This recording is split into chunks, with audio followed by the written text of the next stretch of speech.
Siema, witajcie na następnej wyprawie. Dzisiaj odwiedzimy przeogromne poradzieckie koszary. A w zasadzie radziecki Hogwart, bo ta wieża kojarzy nam się bardzo z Hogwartem i mamy plan na nią wejść. Z nami jest Kuba, który trzyma tą kamerę. Tam jest skarb, którego będziemy szukać. A z tyłu jest pan ze skosą spalinową, który ciągnie cały czas dwusuwem. Dobra, wchodzimy do środka. Zaraz zaczniemy wyprawę, ale teraz chwilka dla STS, który jest partnerem dzisiejszego odcinka. Nadchodzą mecze reprezentacji Polski w piłkę nożną, gdzie zagramy z Portugalią i Chorwacją i tutaj razem z STS przygotowaliśmy limitowaną akcję specjalną. Rejestrując się z linku, który jest w opisie tego filmu albo podczas rejestracji podając kod URBEXSTS, możecie otrzymać 400 zł dodatkowego bonusu, jeżeli wytypujecie, że w którymś z tych meczy Polska strzeli gola. Aby otrzymać bonus, musicie spełnić kilka prostych warunków, w tym wpłacić 50 zł. A jeżeli wejdzie zakład na bramkę w którymś z tych meczów dla Polski oraz cały kupon, to możecie zgarnąć dodatkowe 400 zł, oprócz oczywiście wygranej z kuponu. Portugalia to rywal z górnej półki, ale 3 ostatnie mecze Polski z Portugalią to w sumie aż 5 goli naszych reprezentantów. Link do rejestracji, do regulaminu i wszelkich niezbędnych informacji macie w opisie tego filmu. No i pamiętajcie, że nasza akcja specjalna łączy się z ofertą powitalną, w której macie gwarantowane 660 zł do zgarnięcia. Pamiętajcie o kodzie URBEXSTS, no i co najważniejsze, cała akcja jest tylko dla osób pełnoletnich.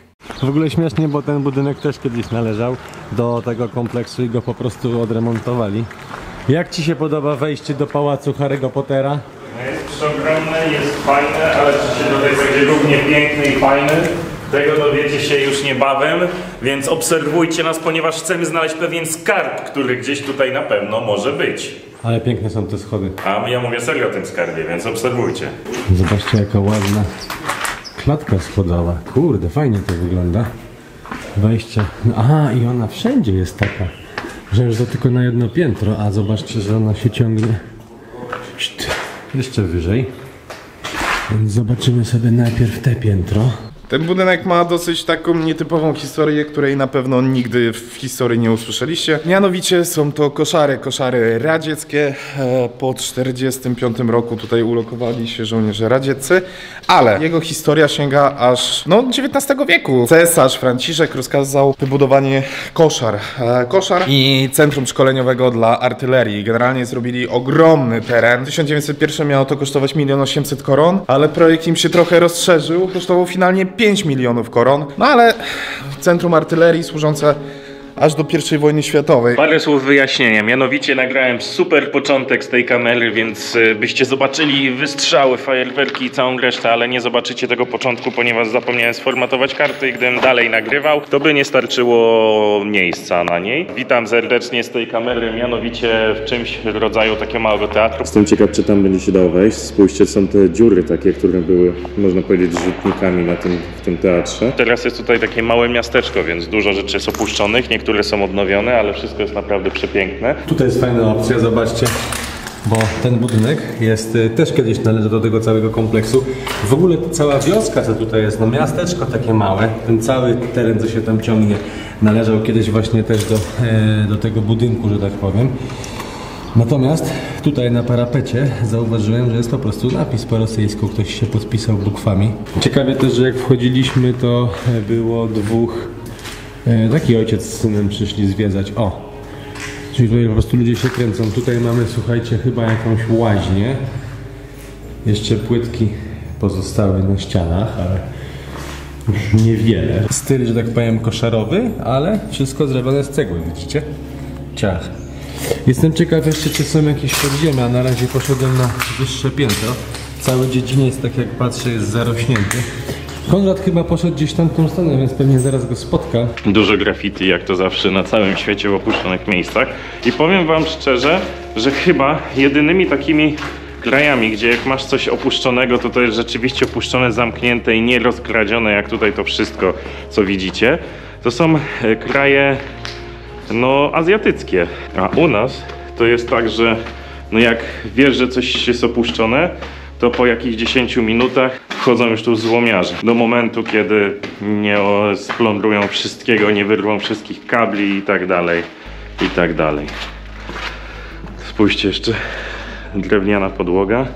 No i wszedłem na ten balkonik, więc możecie sobie wyobrazić, jak tutaj kiedyś ważniejsi, jakaś generalicja i cała reszta zasiadała właśnie na takim balkonie. Tam przede mną było jakieś, można powiedzieć, no była to rozrywka dla żołnierzy, więc tam jakieś przedstawienie u dołu żołnierze i można było to wszystko oglądać. Telewizor, który jest rozbity. Ciekawe, czy cesarz Franciszek zlecił to wykonanie i go sobie oglądał na przykład. No nie da się ukryć, że to jest jedna wielka ruina. Bryła budynku jest bardzo ładna, ale no wszystko jest tutaj zniszczone i zrujnowane. Słuchajcie, to są te czasy radzieckie, gdzie jak czytaliśmy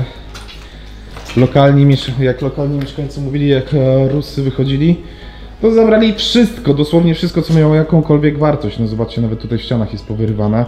I to też taka nietypowa historia, nie? Gdzie Rosjanie wychodzą, to się pojawia szarańcza, która wszystko ze sobą demoluje. Po I wojnie światowej znajdował się tutaj obóz jeniecki dla Rosjan, Serbów i ogólnie innych nacji. Ale z racji, że ten obiekt był na tyle wielki, postanowiono, że dać im własną walutę jeniecką. To się nazywało mniej więcej Egi Korony, jakoś mniej więcej tak. I ciekawe, szukając tego na eBayu, po stronach internetowych, można znaleźć, że jeden banknot kosztuje od 15 do 60 euro, to ma dużą wartość kolekcjonerską. No generalnie było to używane za czasów Jeniec, właśnie tego obozu jenieckiego, ale wyobraźcie sobie, jakie to było wielkie, że ten obóz stworzył własną walutę. Czyli dochodzimy jakby do zakrętu, natomiast to jest najważniejszy punkt, a mianowicie ta wieża. Jestem ciekaw, czy można na nią wejść, chociaż widzę, że jeszcze powinien być strych, jeszcze jedno piętro i dopiero ta wieża. No ślicznie ona wygląda, jeszcze te balkony ma u góry i tak dalej. Ciekawe, czy to pełniło taką funkcję również obserwacyjną. Myślę, że na pewno, bo też ma na każdą stronę, widzicie, balkony zrobione oraz takie wykusze, nie wiem jak to nazwać, o to właśnie. Natomiast tutaj jest śmieszny motyw, że okno ktoś wyrzucił, znaczy to nie jest akurat śmieszne, ale wyrzucił i zawisło na gałęzi, która urosła i to okno zostało. Tak sobie dynda. A tu jest naprawdę wysoko, wiecie? Jesteśmy na drugim piętrze, że tak powiem. No plus ten wysoki parter. To jeszcze chyba za czasów radzieckich, przynajmniej takie numery, to by pasowało. Drzwi zrobione z dykty, jak to całe państwo. Mam na myśli tutaj Rosję. Puste. Tu chyba przygotowany był otwór pod wizjera, a wizjer zrobili tu.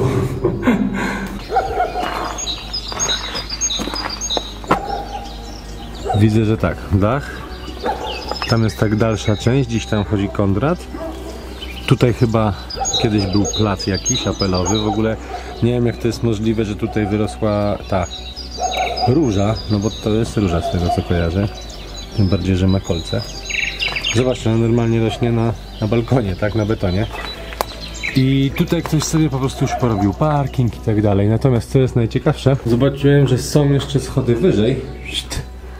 Jestem ciekaw, gdzie one prowadzą. Chciałbym znaleźć właśnie tą ich walutę, tutaj te monety, które jeszcze można kupić. Jestem ciekaw, choć patrząc się na to, co tutaj się dzieje, to one już pewnie zostały całkowicie wyzbierane. Choć kto wie, może gdzieś w zakamarku jakimś znajdę, bo te dachy są już w dość agonalnym stanie. I przejście do drugiego skrzydła tu chyba jest, czy nie ma przejścia? Nie. Tam jest okno, więc chyba muszę stąd wyjść i wtedy będę mógł wejść innymi drzwiami. No ale to wygląda kozacko, tylko to już jest tak stare i tak zniszczone, że nie wiem, czy to by w ogóle dało radę odremontować. Znaczy się dałoby radę, tylko jakie to koszta. Dachy też już się walą, same z siebie. No dobra, i jesteśmy na strychu. Kiedyś w Legnicy chyba w Polsce znaleźliśmy, jak się na takich belkach właśnie podpisał Sasza i już nie pamiętam drugiego imienia. I może tutaj będzie podobnie. W ogóle obczajcie, że te belki są tak stare, mają ponad 100 lat i zobaczcie, nic im nie jest. Zdrowiutkie, no może nie do końca, ale naprawdę spoko drewno. Zobaczymy, jak daleko jesteśmy w stanie zajść tym poddaszem. O! Tu w ogóle taki kosz zrobiony. Aha, bo to jest jedna z tych wieżyczek, widzicie? Takich ozdobnych, czyli jakby na nie nie dało rady wejść, tylko na tą główną, ale tutaj są napisy. 87 rok, widzicie? Jakąś starą farbą w ogóle namazane. Słyszałem, że Konrad szuka waluty, więc chyba wszyscy mają tam pomysł sam. Możecie się poczuć z nami jak poszukiwacze skarbów. To już nie te czasy.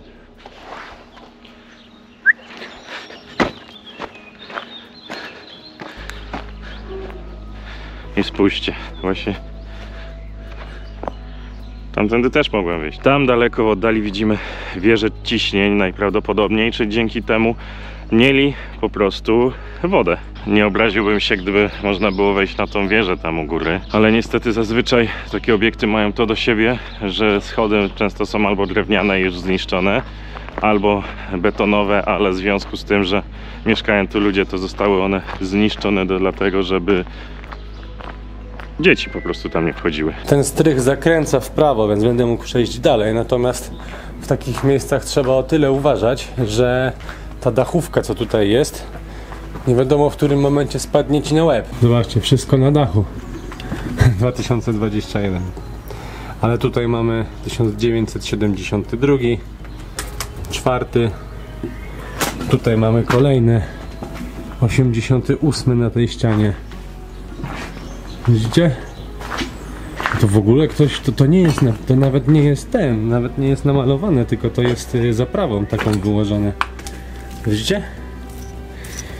To jest jakby no beton po prostu poprzyklejany. Kolejne napisy, widzicie? Tym razem te są wyskrobane już na ścianie. Dziury tutaj. O co to chodzi tutaj? Jakby tu jakaś winda była, ale na pewno tu nie było windy. Nie wiem, nie mam pojęcia, jakoś dziwnie to jest zrobione, ale tu są kolejne, widzicie, zapisy. Tylko jakieś numerki są, nie wiem, 460, 482, 83 rok, 79, 81. Tak, słucham? Siema byku, chcesz wejść na wieżę? No idę. A gdzie jesteś? Na zewnątrz tego budynku. Ale pytam się, czy chcesz wejść na wieżę, bo znalazłem wejście. Chcesz? No tak, no to zaraz zbijam i będę tam szedł. No to dawaj, bo to jest takie skitrane to wejście. To przyjdź tutaj, gdzie główna klatka schodowa była, gdzie zaczynaliśmy. No to już ty. Dobra, to elo. No elo. A to takie trudne wejście, czy... No takie nie dla mnie. Ale jest. Obiekt jest na tyle ogromny, No tak, że się szybko spotkaliśmy, nie? Którędy nie pójdziemy, to się ciągle Dasz spotykamy. mi ten kluczyki od auta, to ja wyciągnę drona i wy jak wejdziecie na wieżę, to was nagram? Dobrze, tylko muszę znaleźć. Ciekawe, czy nam radę wejść. Dasz radę, bo tam są takie schody kręcone, ale to żeby wejść, to ja wam pokażę. O, pustosz. Ale czy z Biedronki, czy... Tutaj tą dziurą na górę. I jak wejdziecie, to jest ta inna komnata. i jak wejdziecie, to byłeś na skręcacie. dole? Byłem. Jak wejdziecie, to skręcacie w lewo i jest dziura w ścianie wybita w wieży. No i tam jest wejście. No dobrze, to idziemy. I jeszcze jest ta dziura wybita i trzeba tyle tam wchodzić. Żeby wejść. O, tam! Ciekawe, czy się da. Kuba tu był, czy nie? No mówił, że właśnie tutaj był jeszcze. I że jest ta dziura, więc teraz będziemy szukać. A, no i są, zobacz. Ale fajne schodki. Pentagram. Nie, no luksusowo. Fajnie to wygląda. No.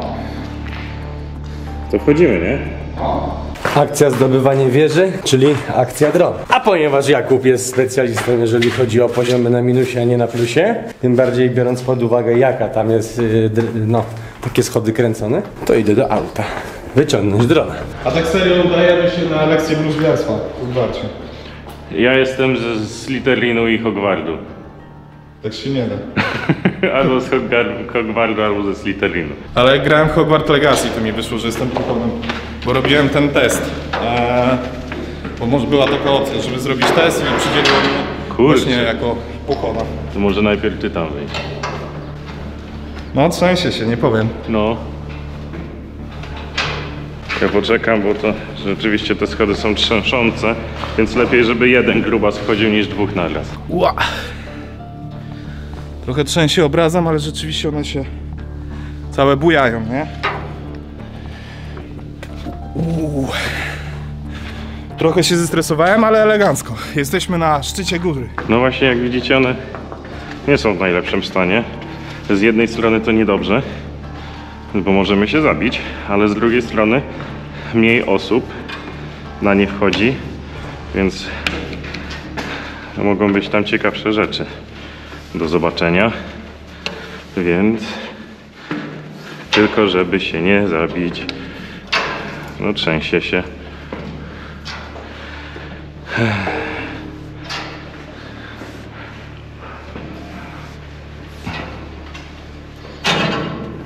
No tutaj to już jest. Nie, te barierki tak. Tak. Stresuję. No nie ukrywam, że miałem lekki stresik tutaj wchodząc. Jak głównie tutaj już takie, ale było na tyle wysoko, że już nie chciałem się cofać, nie? No. Nie da się ukryć, że te schody... No był taki zawałowy, nie? Tak. I nie chodzi o to, że były duże. Ale za to widok jest... Na opuszczone domy i na radzieckie osiedle. Ty, ale tam są jeszcze opuszczone budyneczki dalej. No tam jeszcze masz. Znaczy to są jakby szopy i tam masz taką niby odnowione, a opuszczone. A, my tam przyjeżdżaliśmy, tam się nie dało wejść, tam były płoty. A no tak. A tą wieżę przybliżę. No to była wieża ciśnień pewnie, wiesz, dzięki temu mieli tutaj wodę. No, ale zobaczcie właśnie a propos tych 5000 hektarów, nie? To jest z jednej strony i te wszystkie obiekty, tutaj to były te koszary. Najpierw węgierskie, później niemieckie, później ruskie. I fajnie, że to zaadaptowane wszystko jest, nie? No, możemy sobie wyobrazić, jak właśnie te poradzieckie miasta by wyglądały, gdyby mniej więcej nie były zniszczone. Właśnie w taki sposób, jak teraz. Ty, da się wyżej wejść. No da się, tam jeszcze była taka mała dobudówka, tylko musimy zobaczyć, czy są schody gdzieś tutaj. No właśnie widzę, bo to 20 metrów w dół bym nie chciał polecieć. No tylko, że tutaj nie ma żadnego jakby wejścia dalej, wiesz? No, masz tylko te schody i tyle. Nawet nie wiem, jak się kiedyś tam wchodziło. To może była jeszcze jakaś drabina gdzieś. Jak już to tam na tym rogu była dziura taka wybita, no. Chodź jeszcze tam zobaczymy, tam na bok.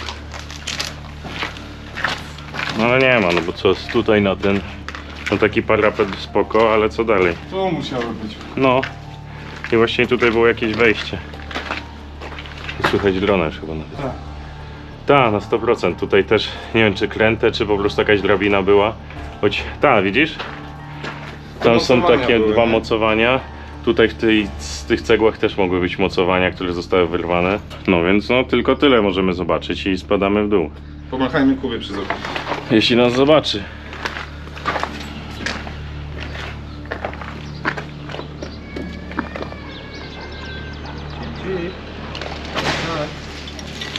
Słyszałeś?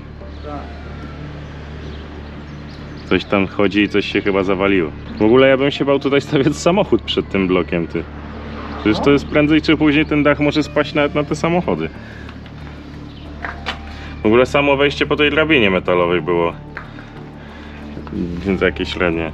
Jeszcze trzeba z niej zejść. Tutaj widać. Zobaczcie, to nie powinno być pod takim kątem, to nie jest krzywa wieża w Pizie.